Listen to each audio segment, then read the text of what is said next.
Hello, friends. You're watching The Night Watchman, where every day you'll hear a brand new horror story that will send chills down your spine. But to keep bringing you these terrifying tales, we need your love and support. So don't forget to like, comment, and subscribe. Now let's begin the story. I never thought something as simple as a late-night snack run could change the way I looked at the world forever. Before that summer, those walks were part of our routine, small, harmless moments that made city life feel normal. But I guess life has a way of showing you how thin the line is between normal and nightmare. My name is Aaron Clark, and back then I lived in a cramped apartment in Riverside Heights, a neighborhood just outside Hartford, Connecticut. It wasn't perfect. Thin walls, a flickering hallway light, and a downstairs neighbor who blasted old rock music every morning. But it was home for me and my two kids, Mia, who was 7, and Caleb, who had just turned 10. That summer was brutal. The kind of heat that makes the air feel like it's sticking to your skin. We didn't have air conditioning, just two rattling fans that did nothing but blow hot air around the living room. Most nights we couldn't sleep, so I'd take the kids for short walks, just enough to cool off. That night was nothing special. If anything, it started kind of sweet. "Dad," Mia tugged at my shirt, "can we get slushies? The blue one?" Caleb chimed in, "And maybe chips. Please? I'll carry everything back." I laughed. "You two are going to make me broke before school starts." But inside, I didn't mind. Those little moments were what kept me going after their mom left 2 years ago. It hadn't been easy juggling work, rent, bills, and two kids who depended on me for everything. Sometimes it felt like I was barely holding it all together. But those late-night walks with them made me feel like I was doing something right. We left the apartment around 10:20 p.m. The sky was still holding the last hint of blue, fading behind the buildings. The streets were quieter than usual but still alive. Neighbors sitting on stoops, a couple of teenagers skateboarding, the hum of cars on the main road. Caleb walked a few steps ahead, bouncing like he always did when he was excited. Mia held my hand and skipped every other step. "Daddy," she whispered, "I had a bad dream last night." "Oh yeah," I squeezed her hand. "About what?" "Someone knocking on my window." But when I looked, he didn't have a face. My heart skipped a beat, but I forced a smile. "Just a dream, sweetheart. Windows are locked, doors are locked, nobody gets in." She nodded, trusting me completely. We turned the corner toward the 7-Eleven on Walton Street. It was only a 7-minute walk. Tops. I'd done it hundreds of times, day and night. I wish I had paid more attention. About halfway there, we passed the edge of Maple Ridge Park, a small patch of trees and grass, dark except for one flickering street lamp. I always hated that part. Something about the shadows made my skin crawl. "Stay close," I said quietly. Caleb slowed down and walked next to me. We were maybe 30 feet from the store when everything changed. A couple stepped out from between the trees. At first glance, they didn't seem threatening at all. They looked like they came straight from a nice dinner. Clean clothes, polished shoes, her hair tied neatly. The man looked late 20s, maybe early 30s, a shirt tucked in, sleeves rolled up. The woman wore a long beige dress, jewelry catching the light. They walked toward us with purpose. Something in my gut twisted. "Keep walking," I murmured to the kids. The couple stopped directly in our path. "Evening," the man said with a calm, almost gentle voice. I nodded stiffly. "Hey." Then the woman smiled, a small, polite smile, but her eyes didn't match. They were strangely cold. "Cute kids," she said softly. "Where are you all?" I don't know what took over me, maybe adrenaline, maybe fear, but I swung at her with everything I had. My fist connected with her cheek, and she fell onto the sidewalk, crying out. The man raised the knife again. "Hey, what the hell is this?" Two men jogging on the opposite sidewalk shouted and started running toward us. The man hesitated. For a second, he looked like he wanted to finish what he started. But then he turned and bolted into the trees. Gone. Like he never existed. The woman stayed on the ground, clutching her face, whining like I was the one who attacked her. My knees gave out. I collapsed on the pavement, my hands pressing uselessly against the wound. Warm blood seeped through my fingers. "Dad!" Caleb dropped beside me, shaking. "Dad, stay awake." I'm okay," I lied, trying to breathe. The joggers shouted for help. Someone called 911. Mia was sobbing uncontrollably. Caleb was trembling so hard I thought he might faint. The woman cried louder and pointed at me. "He attacked me! He attacked us!" I stared at her in disbelief. "You tried to take my son," but she kept screaming. When the police arrived, they looked at her first. A well-dressed woman, crying, bleeding from her mouth. Then they looked at me, a sweating, bleeding man on the ground with two terrified kids.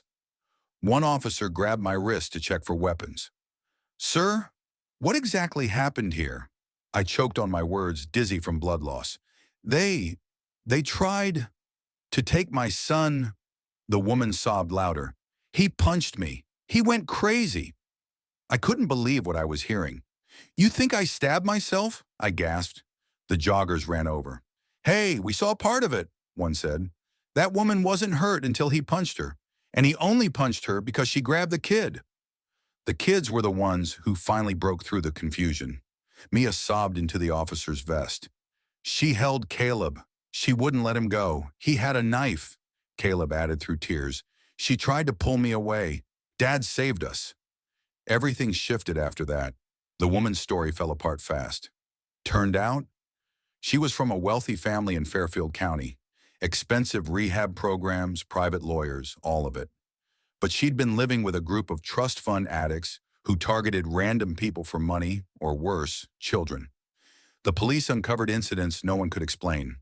Missing kids, attempted abductions disguised as robberies. The man who stabbed me, never caught. Disappeared into the city like he knew every shadow. The woman was charged with attempted kidnapping. Her family tried to press charges against me, claimed I assaulted her. The case was thrown out, but it still chills me how hard they pushed to protect her. I spent 2 weeks in the hospital, collapsed lung, 4 cracked ribs. Every breath felt like fire, but none of that pain came close to what I felt thinking about what could have happened. What if Caleb hadn't fought back? What if the joggers never came? What if the knife went deeper or higher? I still think about that night. I still hear Mia's scream. I still see Caleb's terrified face. I still feel the woman's cold grip on his wrist. We moved apartments after that. I bought curtains so thick no light gets in. I installed 3 locks on our door. I don't take night walks anymore. And if I ever have to go to 7-Eleven, even in daylight, I'm constantly looking over my shoulder. Because now I know, sometimes the monsters don't hide in the dark. Sometimes they walk right up to you, smiling, well-dressed, and they choose you at random. Story 2. I never imagined that working the night shift at a 7-Eleven in a small Arizona town would be the thing that changed how I slept, how I trusted strangers, or how I looked at every dark corner of a convenience store. When you're 25, broke, and trying to rebuild your life after a long list of stupid decisions, you don't really expect danger to come from anywhere except your own choices. But that winter, Danger walked right through the sliding glass doors wearing a perfectly pressed suit and a smile that didn't reach his eyes. My name is Evan Marlowe, and at the time, I'd only been living in Redwater, Arizona for about 7 months. After dropping out of community college in Flagstaff, I needed a new start. Someplace cheap, quiet, and far away from the people who remembered everything I ran away from. Redwater wasn't much. 2 diners, a gas station, a hardware shop that still smelled like the 80s, and the 7-Eleven where I somehow convinced the manager, a cranky man named Ray, to hire me. The night shifts weren't bad at first. I liked being alone. I liked the silence. I liked that no one asked me about my life or why I always drank coffee like I never slept. That particular night, November 4th, started like any other quiet overnight shift. The streets were empty except for a few trucks rumbling through, the kind of vehicles owned by men who worked jobs that started before the sun came up. Inside the store, the fluorescent lights hummed overhead, a sound that used to annoy me but had become weirdly comforting. I stocked shelves, refilled the Slurpee machine, and checked my phone for the 100th time even though no one ever texted me at 1:45 a.m. I was restocking instant noodles when the door slid open with a soft chime. I didn't look up immediately. Nobody walked in that late unless they were drunk, lost, or both. But then I heard the sound of dress shoes, not boots or sneakers, but polished leather tapping slowly on the tiles. "Evening," a calm voice said. I looked up. A man stood near the doorway, tall, maybe mid-40s, wearing a navy blue suit that looked too expensive for Redwater. His tie was loose, his collar undone, and his eyes, sharp, pale, icy, scanned the store with the kind of alertness drunk people normally didn't have. "Hey," I said quietly, "what can I help you with?" He smiled politely. "Long day, just grabbing something to keep me awake." His voice carried a strange combination of exhaustion and ease, like someone who knew exactly who he was and didn't care what anyone thought of him. He moved down the drink aisle, scanning labels before loading 4 energy drinks and 2 bottles of cold brew coffee into his arms. He walked back up to the counter and placed them gently in front of me. "You working alone tonight?" he asked casually. "Yeah," I said, scanning the drinks. "Most nights I am." He nodded like he already knew the answer. I noticed the faint smell of whiskey, not overwhelming, not messy, just a trace. Enough to tell me he'd been drinking, but not enough to explain the stillness in his movements or the sharpness in his eyes. "Tough shift?" he asked. "Kinda," I admitted. "Pretty slow." "Slow is good," he replied. "Means nothing unexpected happens." Something in the way he said it made my stomach tighten, but I forced a smile. "You traveling through town?" I asked. He watched my hands as I scanned the barcodes. "Sort of," he said. "Actually just came from court." "Oh, everything okay?" He laughed softly, the kind of laugh you hear from someone remembering a private joke. "I was acquitted," he said. "Finally." "Oh," I replied, unsure of what the right reaction was. "Well, congrats, I guess." "Thank you," he said. "They ruled it accidental." He paused, tapping a finger lightly on the counter. "Shooting accident, hunting trip. A man died." I froze. "My friend," he added casually. "Wrong place, wrong time." "I'm sorry," I said automatically. He tilted his head, examining me like he was trying to decide something. "You want to know something funny?" he asked. I didn't, but I nodded anyway. His voice lowered, becoming a whisper. There was no accident. The room felt colder. The hum of the refrigerator sounded distant, like they were fading into the background. I forced a shaky laugh. "Okay, you're messing with me, right?" His expression didn't change. "Do I look like I'm joking?" No, he didn't. My heart thumped against my ribs, but my hands kept moving out of habit. I gave him his total. He handed me a $20 bill. His fingers brushed mine, ice cold. He leaned slightly closer. "You seem like a smart kid, Evan." My chest tightened. "Name tag," he said with a small smile. "Right," I whispered. He gathered his drinks, gave me a final nod, and stepped outside into the cold night. I hurried around the counter, peering through the windows just in time to see him climb into a black Chrysler. The license plate burned into my mind without me trying to memorize it. 4BZ-9126. He drove off and something inside me clicked. Fear, instinct, something primal. I grabbed my phone and dialed 911. 911, what's your emergency? A shaky breath escaped me. Hi, I just had a guy come in. He's drunk. Well, maybe not drunk, but he's been drinking. And he told me he killed someone. And he wasn't joking. The dispatcher's voice sharpened. Did he threaten you? No, but he admitted it like it was nothing. He just left. I have his license plate. I gave her everything, my voice trembling as I described his suit, his eyes, the calmness that didn't make sense. We're sending officers to your location, she said. Stay inside. After that, the store felt different. Every sound became louder. The hum of lights, the buzzing of the cooler, the ice machine kicking on behind me. I felt like he was still there somehow, watching from the parking lot. 20 minutes later, 2 deputies from the Redwater Sheriff's Department arrived. Officer Jenkins and Officer Darla Rhodes. Both looked tired. Both looked concerned. Show us the footage, Rhodes said. I led them to the back office. The old monitor flickered as the scene replayed. Him walking in, him laughing, him leaning close to whisper something that made me flinch even on camera. Jenkins scratched his jaw. This guy said he was acquitted today? Yeah, within the last few hours. Do you remember his name? He didn't say. Rhodes exhaled. We'll run the plates and contact the court records. Leave your phone number. We may need you again. For the rest of the night, I jumped at every noise. Cars passing by, the door creaking.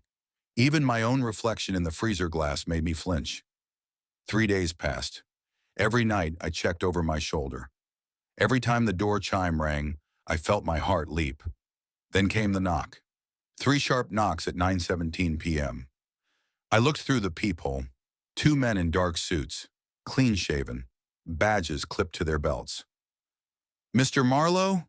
the taller one asked when I opened the door. "Yes?"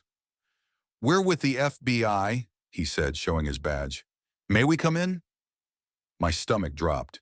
Inside, they sat on my couch and opened a folder. A mugshot stared back at me. The man from the store. "His name is Jonathan Pierce," the agent said. "You were right to call. We've been trying to locate him for a long time." "He really killed someone?" The agent looked at me steadily. "We believe he's killed more than one person. At least 3. Possibly more." My mouth went dry. "He's extremely intelligent," the second agent added. "He blends in.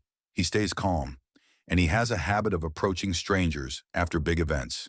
Court dates, investigations, interrogations." "Why me?" I whispered. The agent shrugged. "We don't know. He picks people randomly. People alone. People who look safe." My chest tightened. "So, what happens now?" The taller agent slid a card onto my coffee table. "If you ever see him again, or if he contacts you, call this number immediately. Do not approach him. Do not speak to him. Just call." They left me with nothing but questions and the feeling that something terrible had brushed up against my life and then walked away like it owned the night. For months, every time a car slowed near my apartment, my heart jumped. Every time a well-dressed man walked into the store, I felt my throat close. I never saw Jonathan Pierce again. But sometimes when I'm closing the store alone, the door chime rings even though nobody walks in. The aisles go quiet. And I swear I can hear a whisper from somewhere behind me. There was no accident. And every time, I wonder if he's still out there, waiting for another stranger to talk to. Story 3. I never understood how quickly a life could tilt off its axis until the night mine nearly did. Before all of this, before the hospital lights, the panic, the realization that my entire existence hung on a thread thinner than a strand of hair, I was just a guy stumbling through life without purpose. My name is Evan Mercer, and in the fall of 2022, I was working the overnight shift at a 7-Eleven off Sagewood Avenue in Ranford, Colorado. Not exactly the kind of place that inspires ambition. The store sat between a rundown pawn shop and a boarded-up nail salon, the sort of strip of town where people only stopped when they ran out of better options. I'd moved to Ranford earlier that year after dropping out of community college.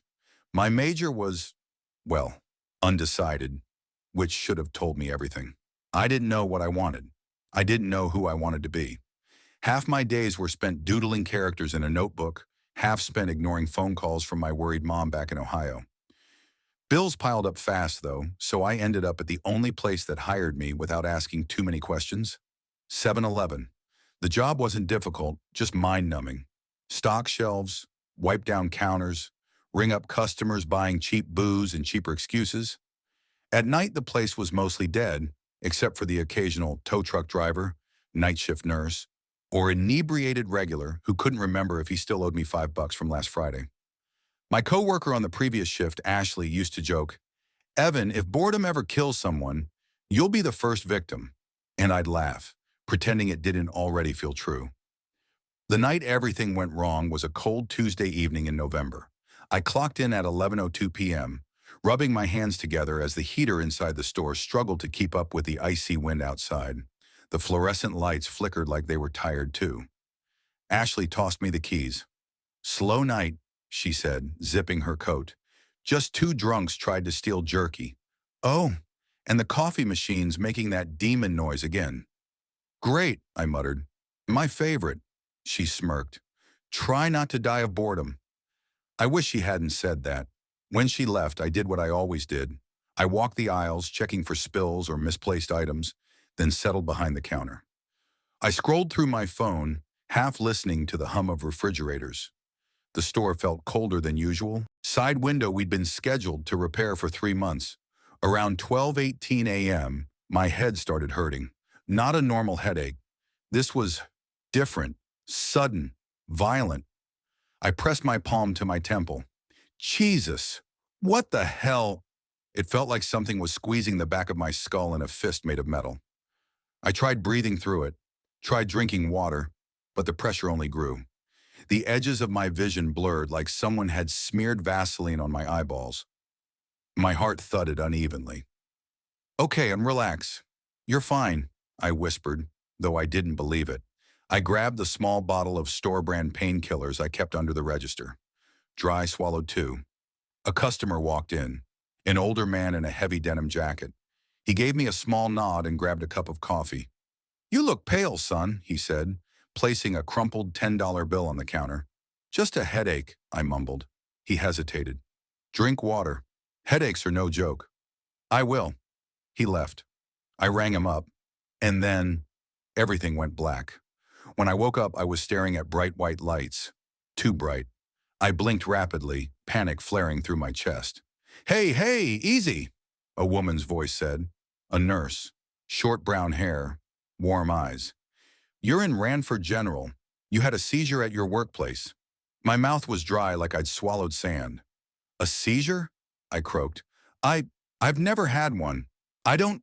You're okay for now, she said gently. Just relax. But I couldn't relax, because none of this made sense. Then she continued, her voice far too calm for the weight of her words. The doctors found something on your scan. You have a brain bleed. Every muscle in my body froze. What? She squeezed my wrist reassuringly. They need to operate as soon as possible. The neurosurgery team is preparing the OR. Her words rang in my mind like church bells underwater. Operate, drill, skull. I felt my chest tightening.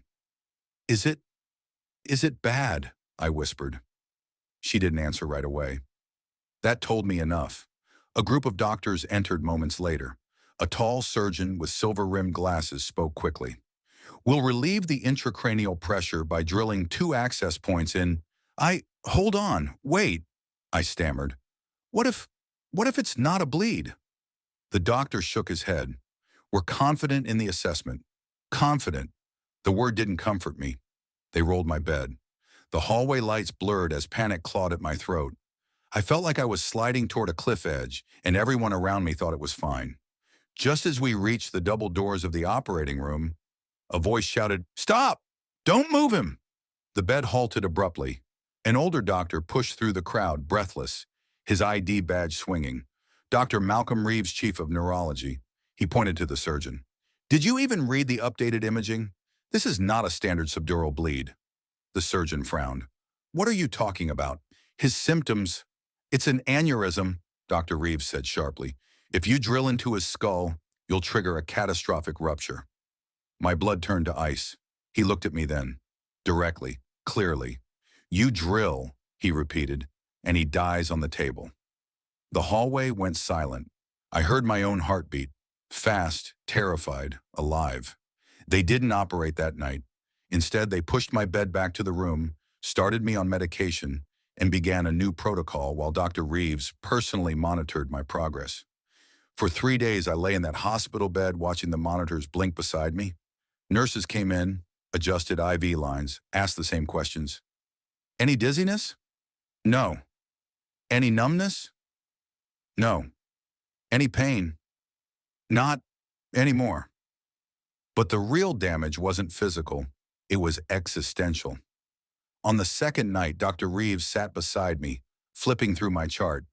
You got lucky, he said quietly. Aneurysms can hide for years. Many people never find out until it's too late. I swallowed hard. If I hadn't collapsed at work, you may have died in your sleep, he finished gently, or during your next shift. My stomach nodded. You ever think about what you want to do with your life? He asked. I let out a breathy laugh. Not really. I work at a convenience store. Doesn't mean that's all you are. I stared at the ceiling. All I'd ever wanted, truly wanted, was to draw.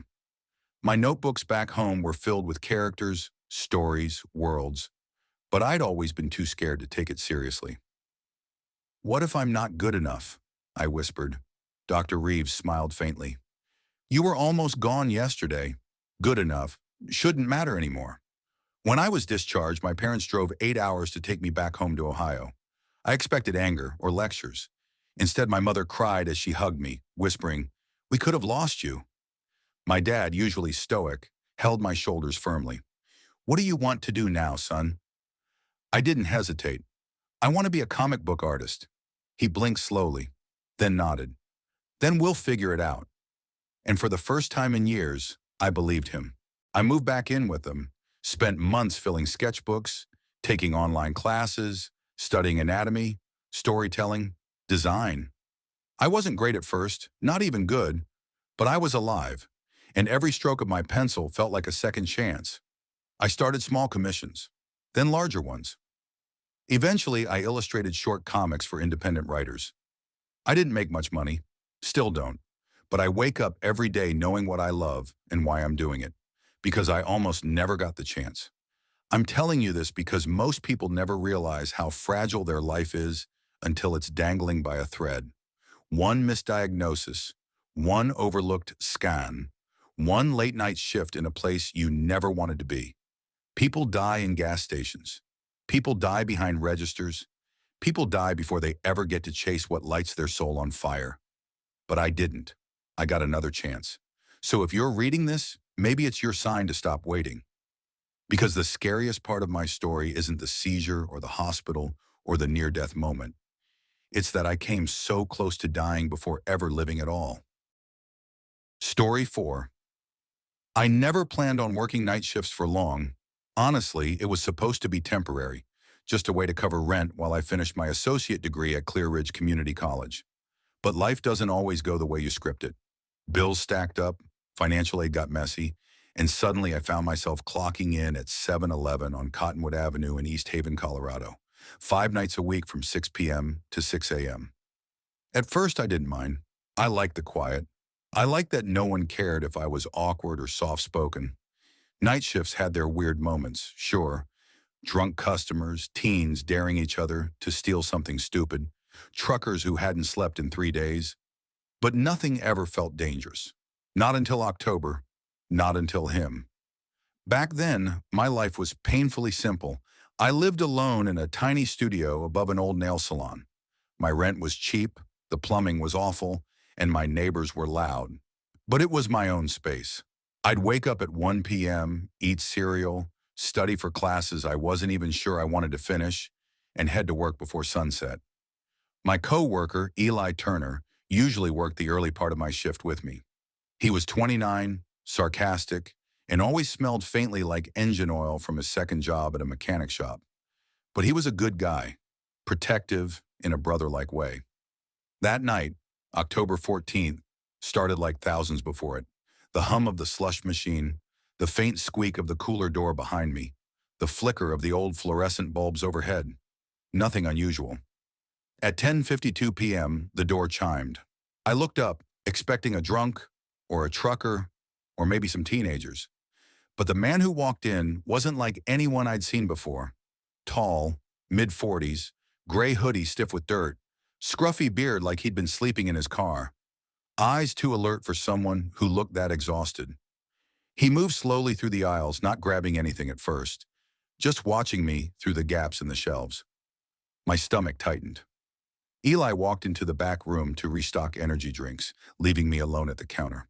The man finally grabbed a bottle of Dr. Pepper, a bag of sunflower seeds, and, oddly, a disposable phone charger that didn't even match any modern phone. He placed everything on the counter and smiled. You work here every night? His voice was calm, friendly, too friendly. I forced a smile. Most nights, yeah. You look like someone who doesn't belong in a place like this. I'm just trying to finish school, I said. Pretty girl like you shouldn't be here at night. He leaned closer. People take advantage. The way he stared made my breath shorten. That'll be $8.35, I said quickly. Instead of reaching for his wallet, he asked, What time you get off? Every part of me froze. Midnight. Lie. I got off at 6. His smile stretched. Perfect. I'll wait. I laughed nervously. No need. My boyfriend's picking me up. Another instinctive lie. His eyes hardened, but his voice stayed soft. He won't mind sharing. I didn't respond. I couldn't. He paid and walked out. I watched him through the window. He didn't drive off. He didn't even get into a car. He just stood there under the streetlight, staring in like he was checking to make sure I wasn't lying. My heart thudded painfully. A minute later, Eli came back. You look like you saw a ghost, he said. That guy, he asked when I get off. Eli peeked out the window. Shit, stay inside. I got it. He stepped outside. I watched from behind the counter as he walked up to the man, saying something I couldn't hear. The stranger didn't answer. He just kept staring at the door, like he was waiting for me to walk out. After almost a minute, Eli came back in, frustrated. Dude's not right, he said. He won't talk to me, just said, I'm waiting. For who? I whispered. You, Eli said. My stomach dropped. We stayed inside until nearly 1:10 a.m. The man finally walked away, disappearing into the dimly lit street. But even then, I didn't leave, until Eli drove me home. We both hoped it was a one-time weird encounter. It wasn't. I almost called out, but missing a shift meant risking losing my apartment. So I went in, anxiety twisting in my gut.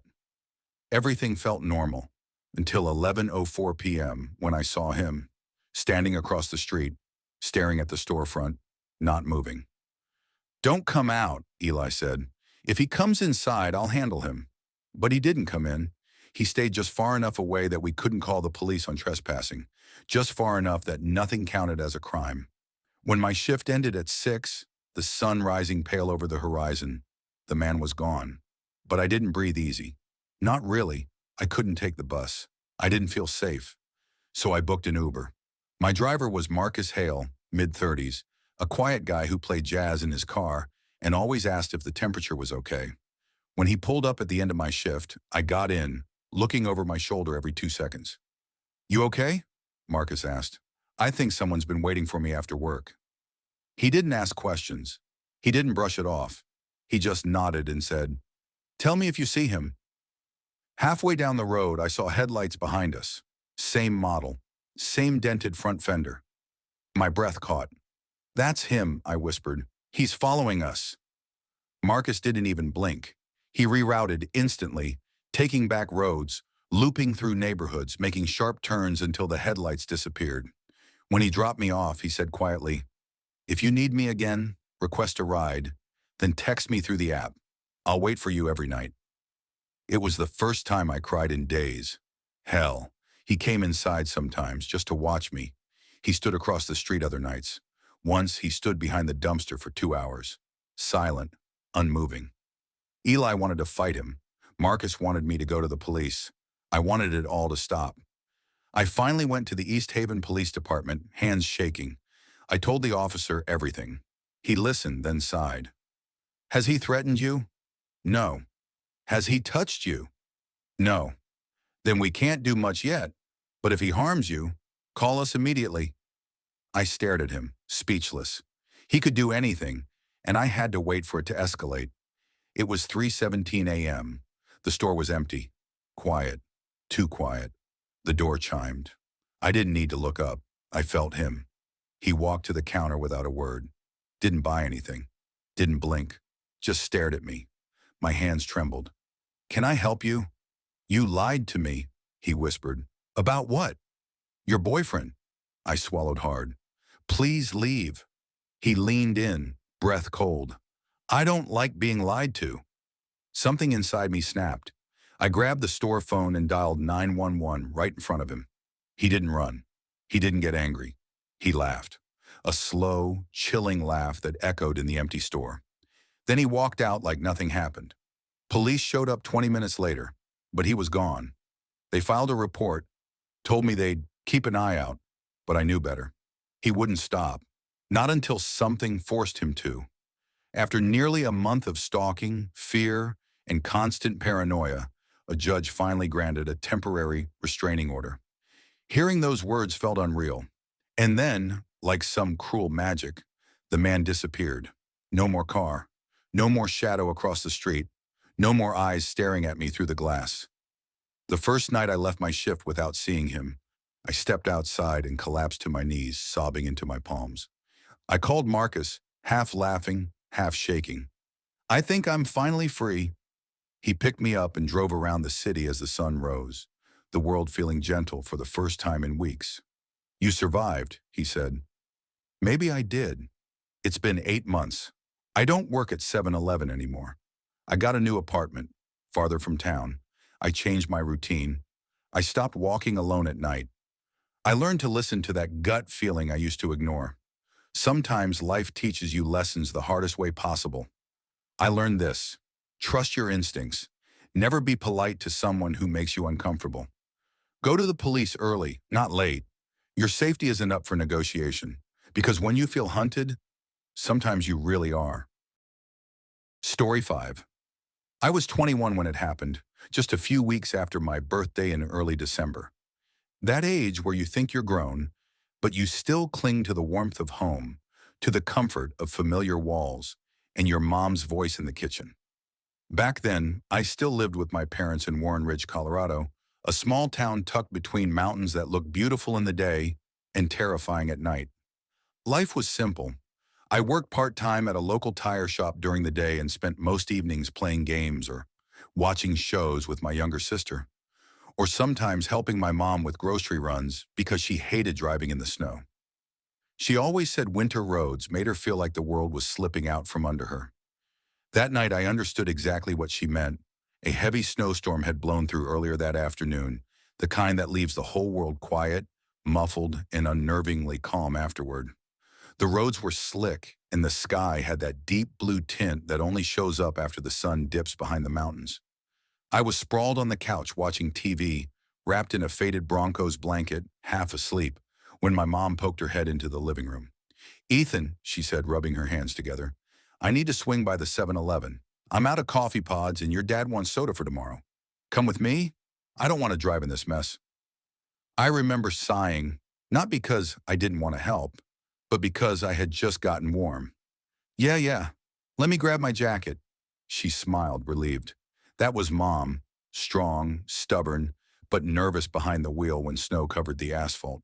I threw on my black hoodie, stepped outside, and the cold punched me in the chest. The air felt sharp enough to cut through skin.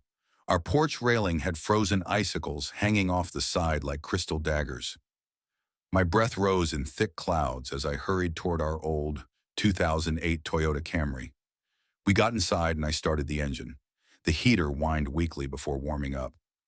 Mom buckled her seatbelt, rubbing her palms together. "God, it's freezing," she muttered. "You sure we have to go tonight?" I asked. She nodded. "Store shelves get empty before the weekend. Better now than tomorrow." The 7-Eleven was only 7 minutes away, but it took nearly 15 because the roads were iced over. Every stop sign felt like a gamble. My tires slid slightly each time I braked. Mom kept a tight grip on the door handle. "Slow down, Ethan." I am slowing down. I mean, even more. I couldn't help the smile that tugged at my face. "You hate winter, huh?" She sighed. "I hate the way it makes me feel like I'm trapped." Those words didn't mean much then. Later they would. When we pulled into the 7-Eleven parking lot, it was mostly empty, just a single green Subaru parked near the side of the building. The neon lights above the windows buzzed faintly, casting long, cold shadows across the lot. "I'll be quick," Mom said, grabbing her purse. "Stay in the car. It's freezing." "Yeah, no problem." She hurried inside. I stayed in the driver's seat, engine running, scrolling mindlessly through my phone. Music buzzed quietly from the radio. Everything felt calm. Too calm. That's when I saw the white Dodge Ram pull into the lot. It came in fast. Way too fast for how icy the road was. It slid slightly before the driver corrected it and parked directly next to my car. So close our side mirrors were nearly touching. I stared at it, confused. The entire parking lot was empty. Why park right next to us?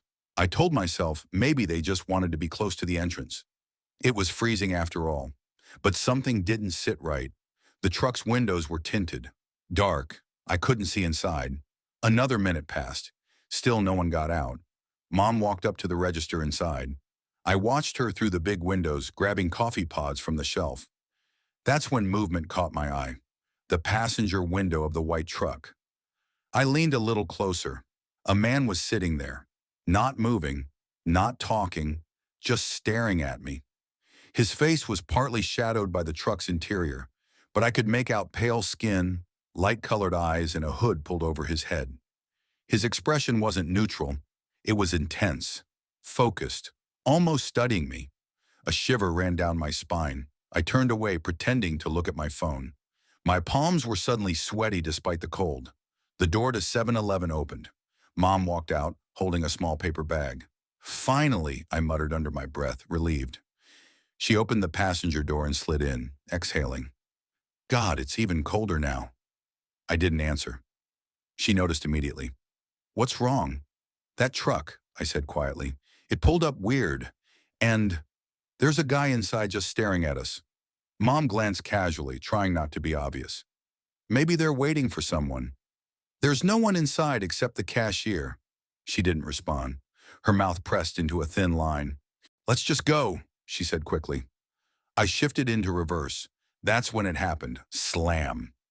The passenger door of the truck flew open violently, straight into the side of my car. Mom screamed. "What the hell?" I snapped, slamming the brakes. Before I could process anything, a man stepped out of the truck. Tall, heavy, broad shoulders like a linebacker, heavy boots crunching in the snow. His hood shadowed his face, but I could feel the anger radiating off him. Mom whispered, voice trembling, "Ethan, don't get out. Don't roll the window down." The guy raised his hands. His voice came out low, calm, too calm. "Hey, you hit my door."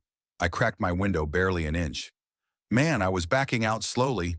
You're the one who swung the door open." He tilted his head. "Roll it down more. I can't hear you." I knew that was a lie. It was dead silent outside. He could hear everything. "No, man," I said. "It's freezing." The shift in his expression was immediate. His jaw clenched, his eyes hardened. "Roll it down." "I'd rather not." His hands shot out. Bam! He slapped my window so hard the sound echoed across the empty lot. Mom screamed again, her hands shaking. "Drive, Ethan, drive!" I couldn't, not yet. He was too close. If I reversed, I risked hitting him, and something told me that would end badly. He hit the window again. Then again. Then he punched it, hard enough the glass shook. Inside the store, the cashier froze, staring out the window.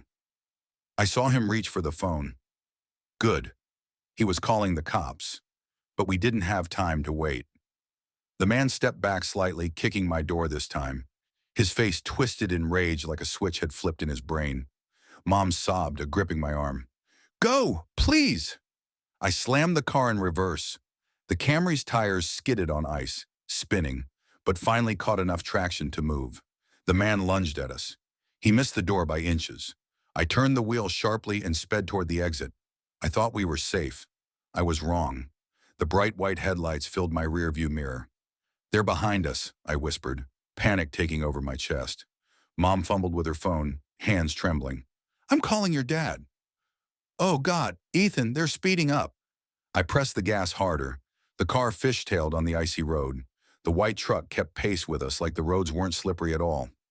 "They're not losing us," I said. Mom's breathing was ragged. "Your dad is meeting us near Ridgeview Bridge. Just get there. Please get there."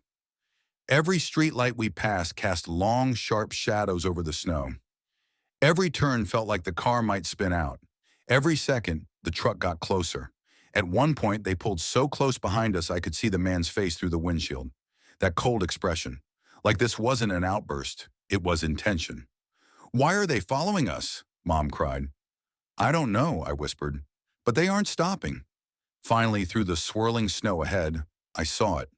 My dad's truck, a navy blue Ford F-150, parked sideways across part of the road near the bridge. My heart jumped with relief. Dad stepped out, tall and steady despite the frost-covered ground. His winter coat was half-zipped, and in his right hand, a 9mm pistol. "Stop the car!" Mom shouted. I slammed the brakes. The Camry skidded, but stopped just short of Dad. The white truck behind us slowed too. its headlights flickering with hesitation. Dad raised the pistol, pointing it directly at them. His voice boomed across the frozen road. "I suggest you turn that damn truck around," he said. "Right now." The driver's door opened slightly. The same man from the 7-Eleven leaned out, and he smiled. Not afraid, not angry anymore, just amused. "You're lucky you showed up," he said softly, voice carrying across the ice. Dad didn't flinch. "Get in your truck and leave." The man held Dad's gaze for a long, tense moment. Then he nodded once. The truck reversed, turned, and sped off into the night. I sat there shaking, gripping the steering wheel so hard my knuckles turned white. My mom sobbed quietly, covering her mouth with both hands. Dad lowered his pistol and walked to my window. "You two okay?" His voice cracked slightly despite trying to stay calm. I nodded, tears burning at the back of my eyes. Yeah. Just scared as hell." He looked behind us, scanning the road. "I'm driving behind you all the way home, just in case they circle back." We drove in silence. Mom held my arm the entire ride. I didn't sleep that night. Couldn't. Every sound outside made my heart jump. Every pair of headlights passing our street made me sit up straight. And even now, years later, whenever snow falls on a quiet road, I feel that same cold dread all over again. Those men weren't just angry. They weren't trying to scare us. They weren't going to let us leave alive. Story 6, I was 18 when it happened. Barely old enough to vote, not old enough to know how fast a single moment can change the rest of your life. I had just bought my first car, a 2004 Honda Civic that rattled when the RPM climbed above 3,000. The paint was chipped on the hood, the radio didn't always pick up stations, and the AC made a whining sound in the summer. But it was mine, my freedom, my first real taste of independence after a childhood that felt like it had been wrapped in bubble wrap. I grew up in Maple Ridge, Colorado, a small place where everyone knew everyone, and my mom knew everything I did before I did it. She wasn't strict in a mean way. She was strict in a terrified she'd lose me kind of way. My dad passed when I was 10, heart attack, sudden, cruel. My mom never fully recovered from that kind of unpredictability. So I understood why she hovered, but I needed to breathe. When my cousins in Carson Bend, Utah invited me for a weekend visit, I begged for the trip. 6 hours on the road, my first long solo drive. Mom hesitated, of course. "You promise you'll keep your phone charged?" she said while I loaded my backpack into the car. "I swear." "You'll keep the doors locked?" "Yes, Mom. And don't stop anywhere weird. I mean it. Don't go wandering into some deserted—" "Mom," I said, smiling, "I'll be fine." She hugged me so hard my ribs cracked. "Just come home safe." I didn't know how close I'd come to not doing that. The first half of the drive was perfect. Music up, windows cracked, cold winter air filling the car. The mountains looked like something from a postcard, their edges dusted with fresh snow. For the first time in a long time, I didn't feel watched. Didn't feel like someone was waiting for me to mess up. It felt peaceful. By hour 3, my peace broke. My gas gauge, which I had stupidly ignored, hovered just above empty. "Come on," I muttered, tapping the dashboard like that would magically fill the tank. The highway stretched endlessly in front of me, dark and sparsely dotted with cars. I passed 2 exits with no stations. My heartbeat crawled upward. Finally a sign, 7-Eleven, exit 41, 1 mile. I exhaled in relief and pulled off the ramp, following a narrow road to what looked like a very old 7-Eleven. The neon sign flickered like it was struggling to stay alive. A single buzzing streetlight cast a shaky glow over the parking lot. 2 cars sat outside, one at the pumps and another off to the side of the building. Everything felt abandoned, wrong, but I needed gas. The moment I stepped out of my car, the cold hit me like a slap. The air felt heavy, too quiet. No music, no chatter, no engine hum from the cars. Just silence and the distant crackling of the old sign. I walked toward the entrance. The bell above the door jingled in a thin, almost sickly way. Inside, the store smelled faintly of bleach and stale air. There was only one customer. A man, late 20s maybe, tall, thin, wearing a washed-out brown jacket. scruffy beard, tired eyes. At first he seemed harmless, until he looked at me. His eyes lingered too long, too curious, too calculating. I pretended not to notice and headed toward the drink coolers. My hands were still cold from outside, so the cooler handle stung my palm as I opened it. When I shut the door, I noticed him again. Closer, still staring. Okay, weird, I thought. But nothing serious, just grab something and go. But when I moved to a different aisle, he moved too. When I paused, he paused. When I turned, I caught him adjusting his jacket in a way that looked rehearsed. My stomach tightened. I headed to the counter, but the register was empty. A handwritten paper sign said, "Back in a minute." Great. Perfect timing. I drummed my fingers on the counter. Behind me, the man spoke. "Long night?" His voice was too soft, too friendly in a forced way. I kept my eyes on the counter. "Just passing through." "You driving far?" My breath hitched. "Doesn't matter."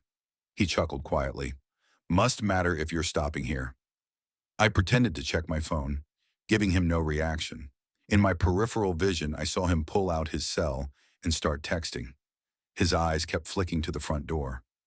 My heartbeat thudded painfully in my chest. I'd had enough.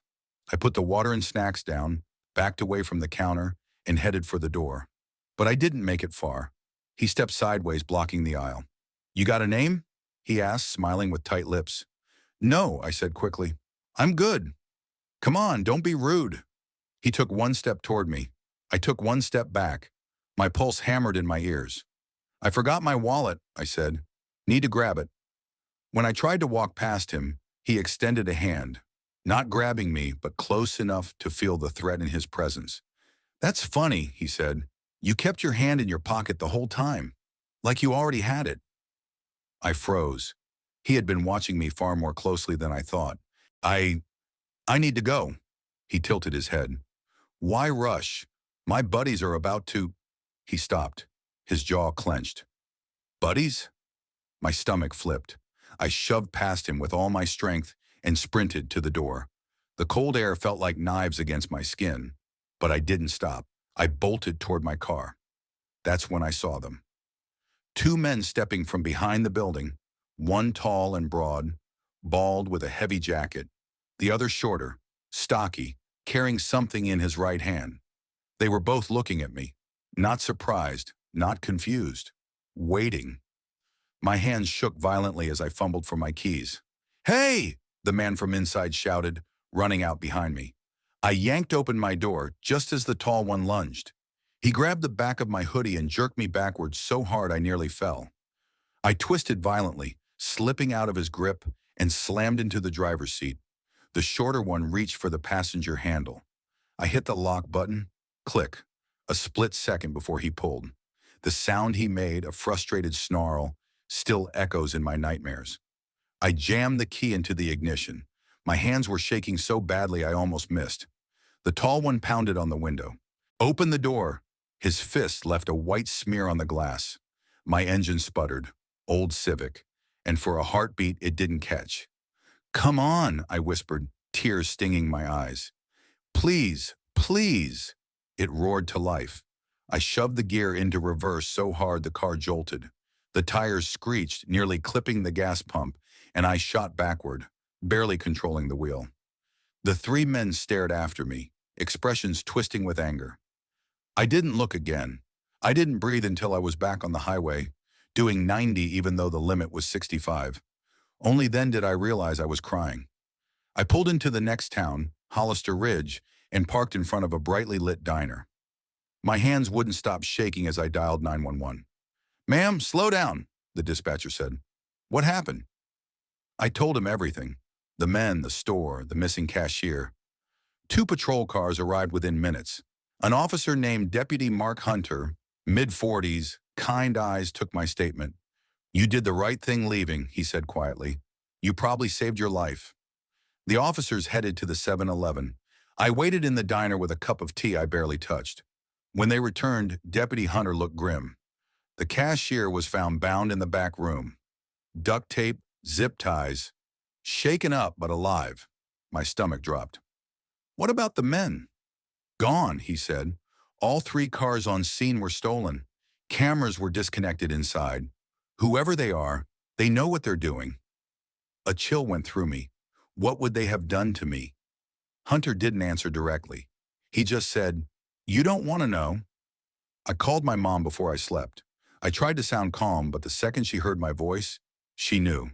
"What happened?" she whispered, voice trembling. "I'm okay," I said.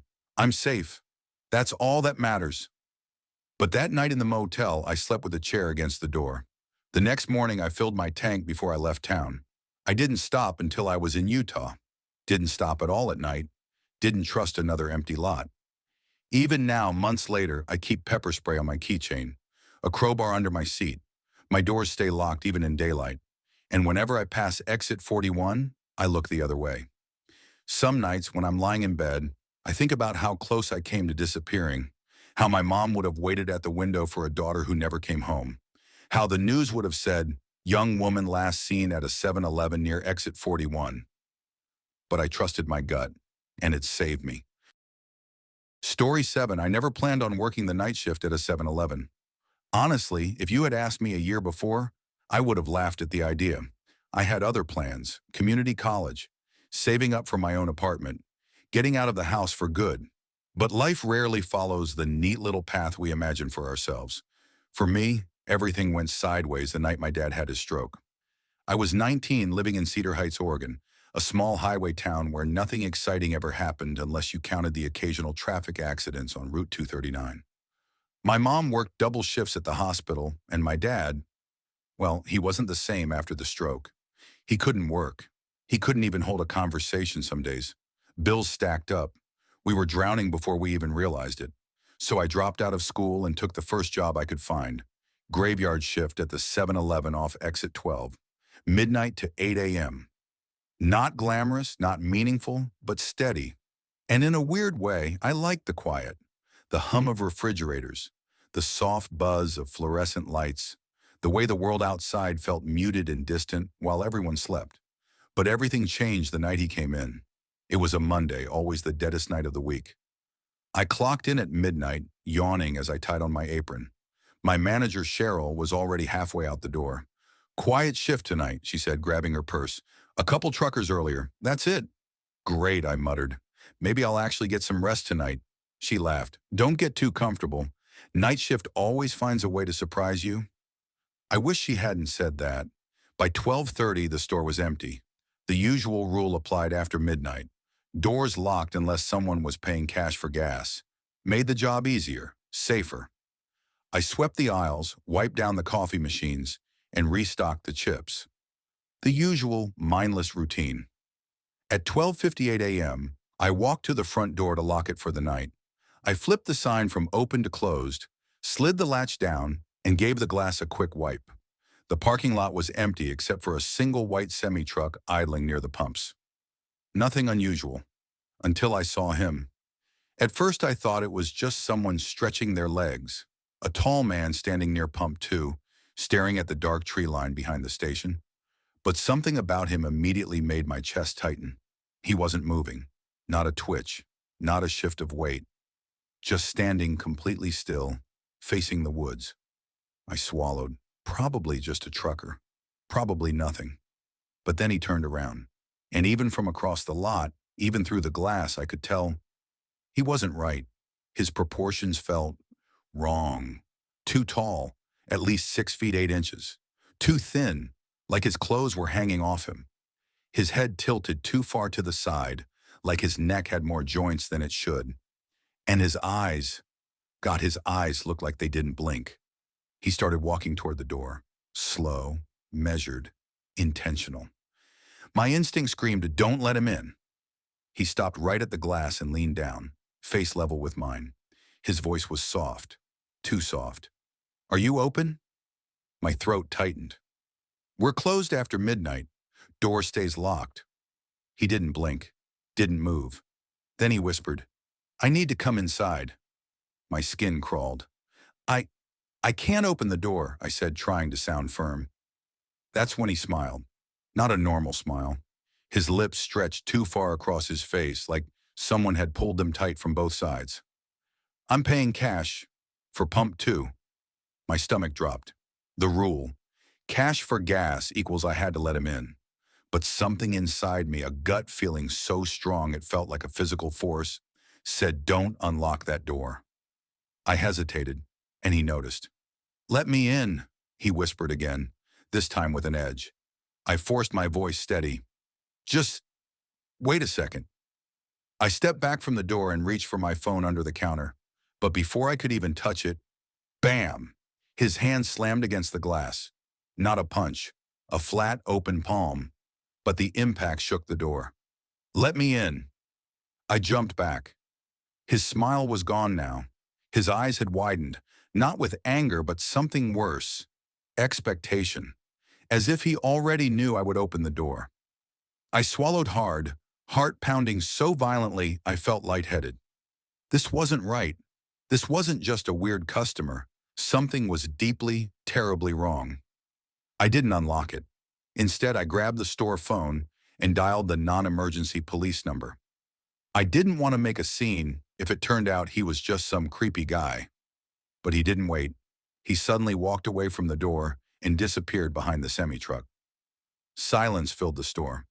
I exhaled shakily, stepping closer to the window, trying to see where he went. The semi-truck lights flickered. Then, a horrific crack echoed across the lot. It sounded like metal being bent, torn, ripped apart. I froze. Another crack, then another. And then, the driver's door of the semi burst outward. Someone, or something, was ripping it open from the outside. No, I whispered, dread winding tight in my chest. A body slumped out of the driver's seat, limp, unmoving. The tall man stepped back into view, head still tilted, eyes still inhumanly wide. He looked at the body hanging halfway out of the cab, then turned slowly toward me. He started walking again, faster this time. I panicked. I rushed to the back of the store, heart racing, breath trembling. Come on, I muttered as my hands shook, dialing 911. The dispatcher picked up immediately. 911, what's your emergency? There's a man outside. He attacked someone. He's trying to get inside. Please hurry. Before I could finish, bang. He slammed both hands against the door this time, making the glass vibrate violently. Bang, bang, bang. Let me in, he growled, voice suddenly deeper, harsher, wrong. I dropped behind the counter, crouching low, still holding the phone. He's trying to break the door, I whispered into the receiver. Stay hidden. Officers are en route, the dispatcher said firmly. Bang! Then silence. I didn't dare breathe. The store lights flickered. Once, twice. Then all at once, they went out. Darkness swallowed everything. I covered my mouth, terrified of making a sound. The automatic doors creaked. Not open, not closed, just moving. Then I heard footsteps. Slow, deliberate steps entering the store. No, I whispered. The dispatcher's voice buzzed in my ear. Stay on the line. We have deputies 2 minutes out. 2 minutes felt like a lifetime. The footsteps grew closer. I didn't move, didn't breathe. My palms were slick with sweat. Then he spoke. I know you're here. His voice was different now, echoing, like it was layered with 2 or 3 tones. I shut my eyes tight. Don't move. Don't speak. He walked past the counter. I could hear him breathing, ragged, unnatural. Then suddenly, he stopped. Right in front of me. I felt his presence, felt the shift of air as he leaned down. His whisper crawled across my skin. You shouldn't have locked the door. My heart plummeted. Something metallic clicked behind him, the sound of police car doors slamming. Sheriff's Department, step away from the counter. Flashlights pierced the darkness. The man straightened up slowly, too slowly. Then he turned and bolted toward the back exit.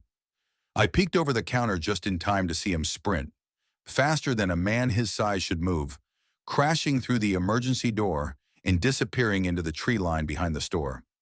Deputies rushed inside, guns drawn, flashlights sweeping the aisles. You all right?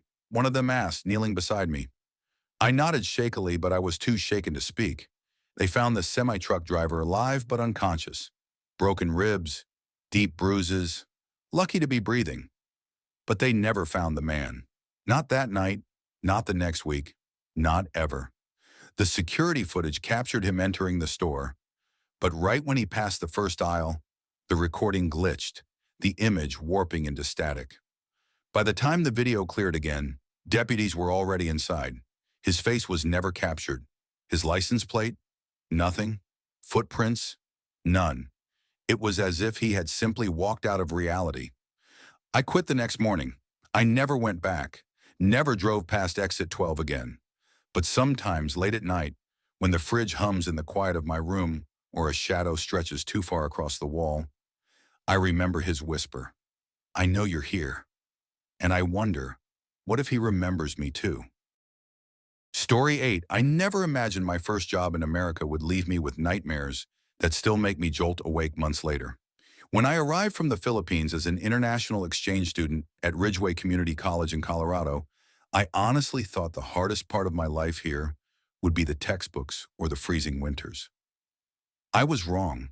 The hardest part was surviving the nights I worked alone at the 7-Eleven on Darby Street. I took the graveyard shift because it paid an extra $1 an hour, and I needed every cent I could get. My parents back home were already juggling so much to send me abroad.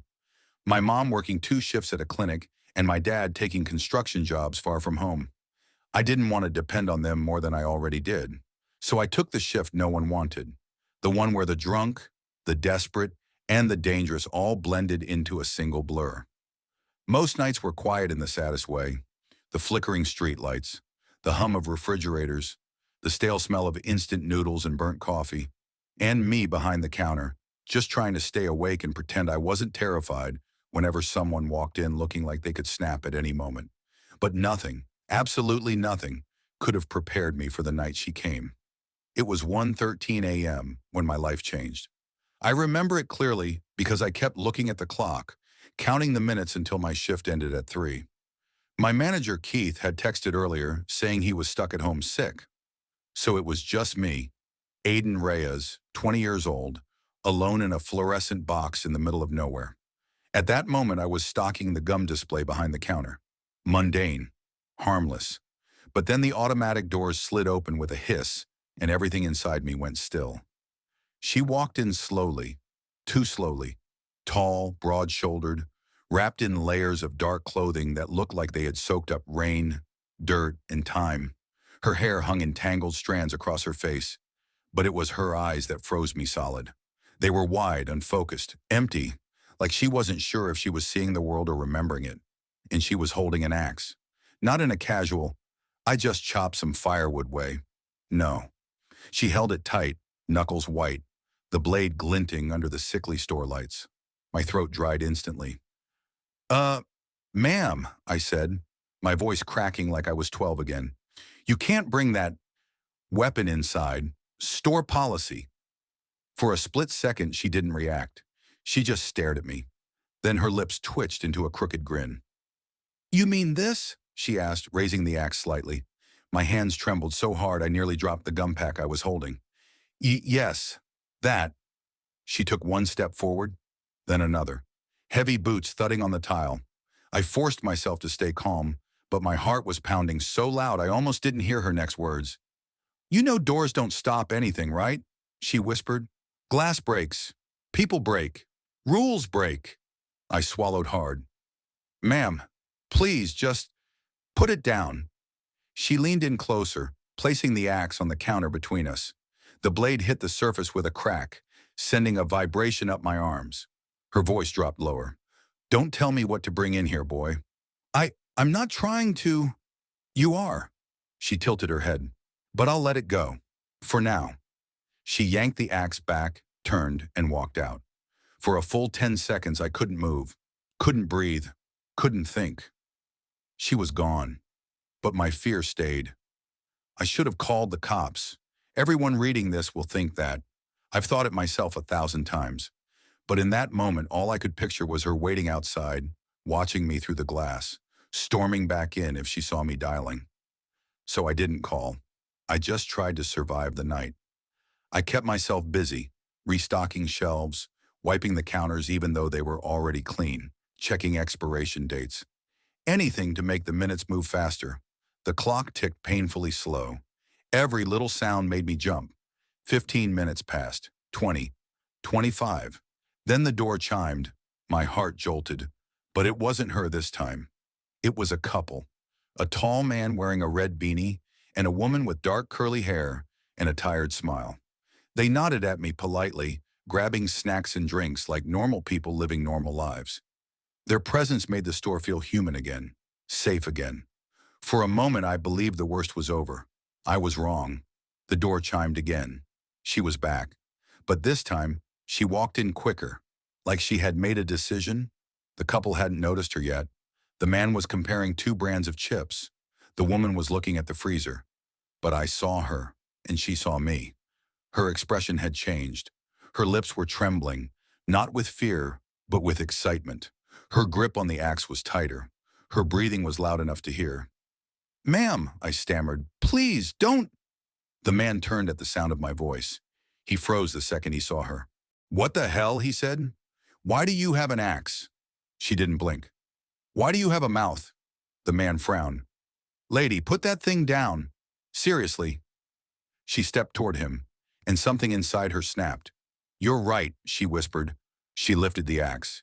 "Hey!" the man shouted, stepping back. She swung. The blade hit his shoulder with a sickening, wet crunch. The woman screamed. I screamed. Blood splattered the chips, the freezer, the floor, everywhere. He stumbled to his knees, clutching his shoulder as blood poured through his fingers. The woman tried to grab him, crying, "Eli! Eli, get up, please!" But the attacker turned toward her. "No, no, please!" the woman sobbed. She didn't listen. She swung again. The axe struck the woman's back with a brutal thud.